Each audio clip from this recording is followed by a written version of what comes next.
এই দুটো জিনিসই বড়ই অদ্ভুত। যাকে তুমি মূল্য দেবে সে তোমায় সময় দেবে না, আর যাকে সময় দেবে সে হয়তো তোমায় মূল্যই দেবে না। সত্যি তো এটাই যে মানুষ তোমার মূল্য ঠিক তখনই বুঝবে যখন তুমি তাদের কাছে অ্যাভেলেবেল থাকবে না। যতক্ষণ তুমি তাদের কাছে থাকবে তোমার মূল্য অর্ধেক করে দেওয়া হবে।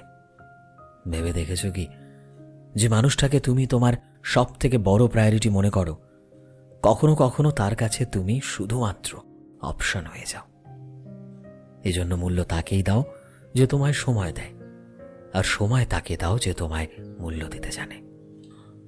কারণ সময় আবার ফিরে আসে না, আর হারিয়ে ফেলা মূল্য কখনোই ফিরে আসে না। জীবনটা ছোট, এটাকে তাদের ওপর নষ্ট করো না যারা তোমার দাম দিতে জানে না। মনে রেখো, সময় আর মূল্য সেখানেই দাও যেখানে মন থেকে গুরুত্ব বুঝতে পারো, না হলে দুটোই নষ্ট হয়ে যাবে।